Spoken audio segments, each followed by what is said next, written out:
Donkey Kong is one of Nintendo's greatest characters, being at the forefront of Nintendo's early years. But when it comes to a series, there's bound to be something that you don't know. So today, let's take a look at 100 Donkey Kong facts that you might not know. According to Miyamoto, Donkey Kong was supposed to translate to stupid ape. He thought the word donkey meant dumb, but ultimately the name stuck. The last Donkey Kong game developed by Nintendo was Jungle Beat in 2004. The phrase, "it's on like Donkey Kong," was trademarked by Nintendo in 2001. The phrase actually first appeared in an Ice Cube song named Now I Gotta Wetcha in 1992. Grant Kirkhope, the creator of the DK rap, also voices Donkey Kong throughout Donkey Kong 64. Donkey Kong Jungle Beat was the first game to receive an ESRB rating of E10+. Donkey Kong 64 holds the record for the most collectibles in any game with a total of 3,821. Universal sued Nintendo in 1982 over the name Donkey Kong for supposed copyright infringement on King Kong, but this case was quickly dropped after King Kong had already been in the public domain for many years. Nintendo's lawyer John Kirby would go on to be the namesake of the Kirby series. Donkey Kong was the first game in the platforming video game genre. There was an unreleased NES game called Donkey Kong Jr.'s Fun with Music. The first use of the D-pad was on the Donkey Kong Game & Watch. It was also the first use of a dual screen, which would later be famously used by the Nintendo DS. There's a sprite of Mario and Pauline sitting in the code of the original arcade game, which suggests that at some point in development there would have been an ending to the game. In the final level of the arcade game known as the 20-second board, Mario will automatically die 8 seconds into the level due to a programming oversight. On the box art of Donkey Kong for the NES, Jumpman's sprite is replaced by Mario's sprite from Super Mario Bros. There's a glitch in the NES port where if you climb down the bottom right ladder, it will take you to the top of the level. In the beginning of Donkey Kong's development, there was no jump mechanic. It was just hammers and ladders.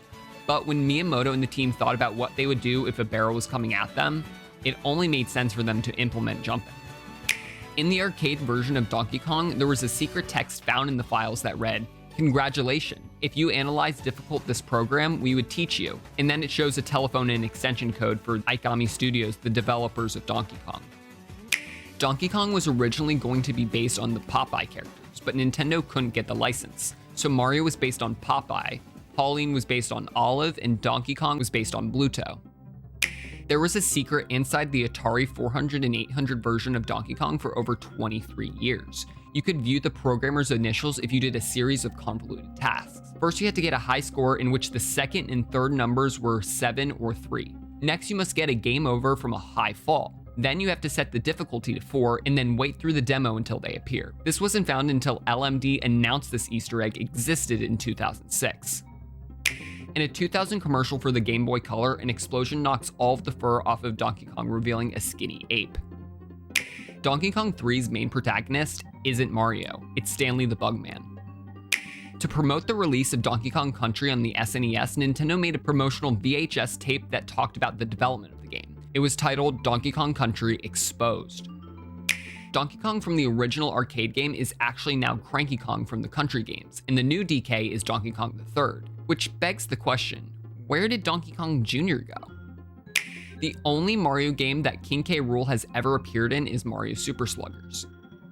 There was an N64 controller given out through Nintendo Power. In an advertisement, it showed the full Donkey Kong 64 logo, but on the actual controllers, it had an abbreviated DK64 logo. In a beta screenshot for Donkey Kong 64, there's a poster of Banjo and Kazooie hanging from the outside of a shower. Donkey Kong was the secret final boss in Punch-Out for the Wii. There's a picture of a dolphin in Donkey Kong's cabin, supposedly being a reference to the codename Dolphin, which would go on to become the GameCube. Nintendo outsourced development of Donkey Kong to Ikami Sashinki. Because no contract was signed, Ikami held the rights to Donkey Kong's source code. Later, when Nintendo created Donkey Kong Jr. without Ikami's involvement, Ikami sued Nintendo for over $90 million for copyright. It was ruled that Nintendo did not own the rights to Donkey Kong's source code, and Nintendo and Ikami settled out of court. Donkey Kong Jr. was also the first game developed by Nintendo without the help of outside developers. In the manual of Donkey Kong Land, it's revealed that the game was created because Donkey Kong and Diddy Kong had a bet with Cranky Kong that they could have fun without fancy graphics. In 1981, 3,000 radar scope machines were ordered to be created and sold in the US market, but only 1,000 of them sold. leaving 2,000 cabinets unsold in a warehouse. President of Nintendo Hiroshi Yamauchi was given the task of creating a new game that could easily be converted from the existing Radarscope machines. He entrusted lead game designer Shigeru Miyamoto and head engineer Gunpei Yokoi. The game they created was Donkey Kong. In Diddy Kong Racing, there is an unused balloon model that has Nintendo, Rare, and Pro-Am 64 logos. In the beta version of Donkey Kong Country, the banana counter went all the way up to 3 digits instead of 2. Inputting this code into Donkey Kong Country in the File Select menu will take you to a sound test menu. Donkey Kong Country was named Super Donkey Kong in Japan. Donkey Kong Country 2 and 3 has a piracy screen that will display when a cartridge has 0 kilobytes of SRAM. Samus's ship can be seen in the background of the level of Donkey Kong Country Tropical Freeze. If the player goes back into the hut at the beginning of 1-1 in Donkey Kong Country Returns, in ground pounds, the static TV will start to play Donkey Kong Country Returns. Mr. Game & Watch can be seen in the Foggy Fumes level of Donkey Kong Country Returns. Donkey Kong is 7'10", but when he's on his knuckles, he's 6'1". That's a big monkey. King K. Rool is notorious for rebranding. In Donkey Kong Country 2, he's Captain K. Rool. In 3, he's Baron K. Roolenstein. In DK64, he's King Krusha K. Rool. In Donkey Kong Country 2, Cranky has a ceremony type screen where he ranks Diddy Kong among his video game heroes, based on how many coins you've collected, where Mario, Yoshi, and Link all make cameos. Nintendo also used this screen to mock some of the competition at the time. A trash can titled No Hopers has a pair of shoes resembling Sonic's and a blaster resembling Earthworm Jim's next to it. The bongo-using rhythm-based Donkey Kong game Donkey Konga had a third game that was only released in Japan. In Mario & Luigi Superstar Saga, the host of the barrel minigame, Bink, resembles the skeleton of Donkey Kong.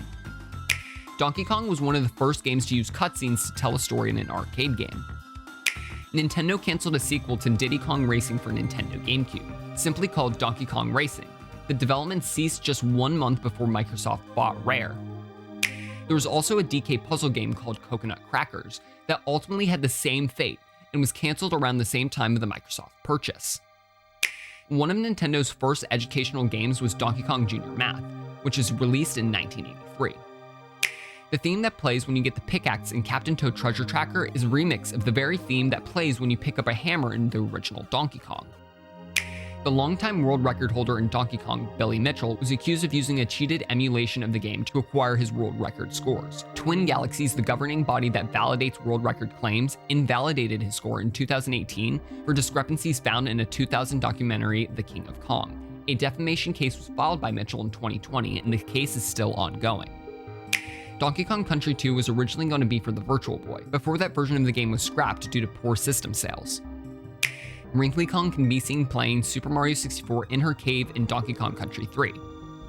Bubbles from Clu Clu Land is a secret character in DK King of Swing.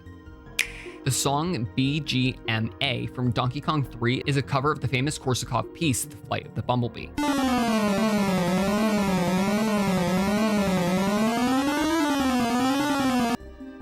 Diddy Kong is Donkey Kong's nephew. There's a 2-season animated TV show based on Donkey Kong Country that is fully animated and has musical numbers. It's very weird, and I highly recommend that you do not look it up. You can't get away with this monkey business. Dixie Kong and Tiny Kong replaced Banjo and Conker in the Diddy Kong Racing DS port. This was done because Microsoft now owned the rights to those characters, and they could not appear on a Nintendo system. Pipsy from Diddy Kong Racing was the main character of a canceled Rare game called Astro Mouse. Donkey Kong Barrel Blast was originally developed for the GameCube using the bongo controllers, but was moved to the Wii and replaced the bongo controls for Wiimote and nunchuck configuration. Miyamoto was a big critic of Donkey Kong Country's pre-rendered 3D graphics, stating that would be too overwhelming to the player. He even said Donkey Kong Country will prove that players will put up with mediocre gameplay as long as the art is good. He later redacted the statement, saying he was frustrated because his game Yoshi's Island was getting rejected because it didn't have as nice of graphics as DKC. The highest rated Donkey Kong game on Metacritic is Donkey Kong 64 at 90%. The lowest ranked DK game is Donkey Kong Barrel Blast at 46%. Cranky Kong's line, "I did this using one life and it took me less than an hour," during Donkey Kong Country's credits was a remnant of a scrapped mode in which you could actually play as Cranky Kong. Weirdly enough, the Japanese version of Donkey Kong Country was actually easier than the international version. Rare was the first non-Japanese game development company to enter a second-party game relationship with Nintendo. Donkey Kong is not actually playable in Donkey Kong Country 2 and 3. He's actually the damsel in distress. The first Donkey Kong cabinets were soft launched at 2 bars in Seattle. In 2013, a video game developer hacked the original Donkey Kong to switch Mario and Pauline, so Mario was the damsel in distress and Pauline was the hero. He did this because his daughter was bummed that she couldn't play as the girl. Donkey Kong's Jimmy Neutron-like hair was given to him by Rare to make him look more human. While developing Donkey Kong Country, Rare actually researched the way horses gallop to form DK's running animation. According to Donkey Kong 64, DK weighs 800 pounds, which is much larger than the average gorilla.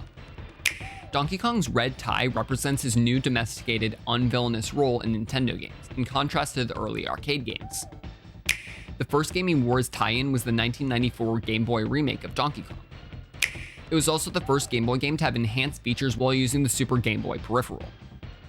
Donkey Kong has been in every Mario Kart game since N64. If you count Donkey Kong Jr. being in Super Mario Kart, he's been in every game.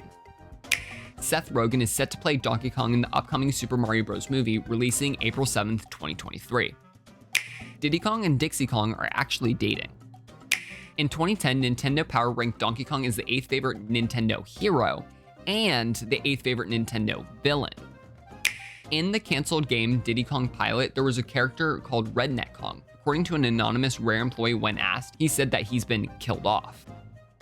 Diddy Kong Pilot was actually turned into Banjo Pilot for the GBA. You can unlock the original Donkey Kong arcade game in the Frantic Factory of Donkey Kong 64. You can then unlock the Donkey Kong coin by playing the arcade game.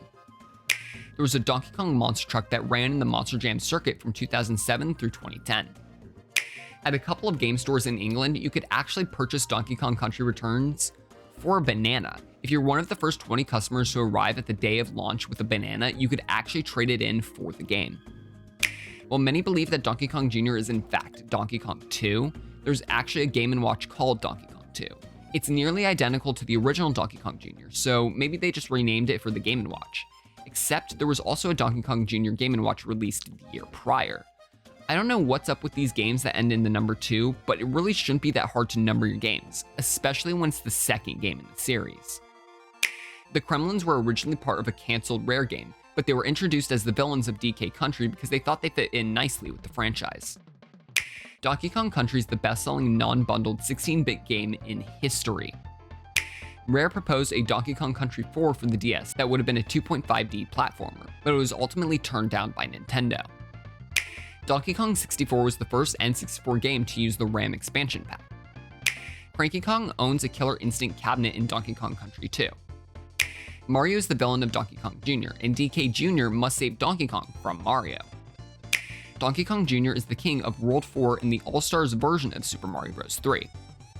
The best-selling DK game is Donkey Kong Country Returns with 6.5 million units sold. The least-selling game in the series is Donkey Kong Land 3 with about 1 million units sold. One of DK's idle animations in Donkey Kong Country Tropical Freeze shows him playing on his 3DS, but on the Switch version of the game, he pulls out a Switch instead of a 3DS. The DK Rap's official name in the Donkey Kong 64 soundtrack is Da Banana Bunch. Thanks for watching until the end. If you enjoyed, be sure to hit subscribe. We're trying to hit 150k by the end of the year. And if you'd like, go watch this video right here talking about 100 Super Mario facts that you might not know.